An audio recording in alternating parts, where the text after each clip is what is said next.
Bismillahirrahmanirrahim. In this video, I am going to discuss respiratory volumes. कि respiratory volume कितना होता है, कैसे जो हम एयर इन लेके जाते हैं और कैसे आउट बॉडी से होती है, और कितनी जो है ना हमारे लंग्स में कैपेसिटी होती है हवा को स्टोर करने की, और कितनी हम स्टोर कर सकते हैं, और जो हम इनहेल करते हैं उस हवा को क्या कहते हैं, और एक्सहेल जो करते हैं इसको क्या कहते हैं, ये हम देखेंगे।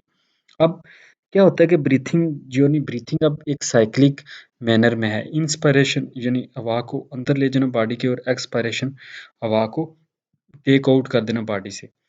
अब ये एक साइक्लिकल मैनर में होती है कि एक साइकिल के लिहाज से होती है कि अंदर हवा को ले जाना और बाहर ले आना due to the movement of the chest wall.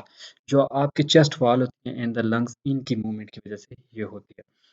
अब जब मूवमेंट होती है तो जो रिजल्टिंग होता है वो चेंज होता है प्रेशर में। जब प्रेशर चेंज होता है बॉडी के अंदर तो causes change in lungs volume. तो जो आपके फेफड़े हैं उनके जो वॉल्यूम है वो भी चेंज कम ज़्यादा होता है।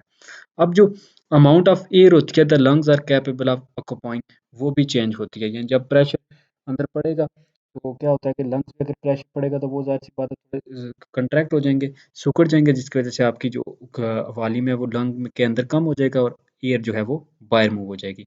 जबकि जब आप प्रेशर कम होगा बॉडी के अंदर तो वो रिलैक्स होंगे लंग्स, और उनमें ज़्यादा स्पेस होगी, ज़्यादा फिर हवा जो है वो आपकी बॉडी में रिटेन होगी।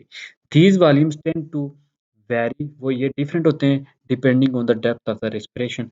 ये रेस्पिरेशन की डेप्थ पे एक तो डिपेंड करता है कि आप कितनी लंबी सांस ले रहे हो, दूसरा जेंडर पे कि मेल है या फीमेल, तीसरा एज कितनी है, and in certain respiratory diseases. और कुछ डिजीजेज के लिहाज से क्या होता है कि वो आपका जो रिस्पिरेटरी सिस्टम होता है वो भी कभी कभी सुकड़ जाता है। अब respiratory volume is the amount of air inhaled, exhaled and stored with in the lungs at any given time.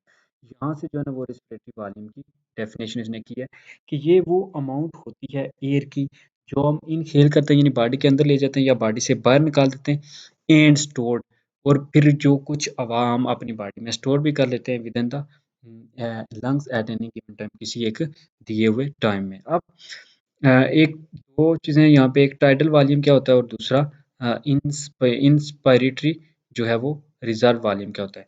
अब टाइडल वॉल्यूम क्या होता है, amount of air which is inhaled और exhaled at rest is called tidal volume. कि जो हम normal हालात rest में जो हवा बॉडी के अंदर ले जाते हैं या बॉडी से बाहर निकालते हैं उसको हम टाइडल वॉल्यूम कहते हैं। The average tidal volume is 500 millilitre. तो हमारे लंग्स में जो एवरेज टाइडल वॉल्यूम है यानी हम जो हवा अंदर ले जा सकते हैं बॉडी से या बाहर निकाल सकते हैं वो 500 मिलीलीटर है। जबकि the amount of extra air inhaled, लेकिन जो हवा हम उसके अलावा 500 मिलीलीटर के अलावा जो हम अपनी बॉडी के अंदर इनहेल्ड बॉडी के अंदर ही लेके जाते हैं अबव टाइडल वॉल्यूम यानी 5 मिलीलीटर के above during a deep breath, एक लंबी सांस के दौरान, is called inspiratory reserve volume. उसको हम इंस्पिरेटरी रिजर्व वॉल्यूम कहते हैं। This can be as high as 300 millilitre. तो ये 3000 मिलीलीटर हो सकती है। Total lung capacity of human is 6000 millilitre. और टोटल जो हमारे फेफड़े में कैपेसिटी होती है एयर की इनहेल करने की, उसके अंदर रिजर्व करने की, वो 6000 मिलीलीटर। तो ये था रेस्पिरेटरी वॉल्यूम कैसे इंक्रीज होता है और कैसे डिक्रीज होता है, और कितनी इसमें जो है वो स्पेस है, कितनी स्पेस जो लंग्स में मौजूद है, कितनी एयर जो है ना वो एक टाइम हम बॉडी में ले जा सकते हैं। That's all in this video. Thank you for watching education academy. Like the video and subscribe the channel. अल्लाह हाफिज़।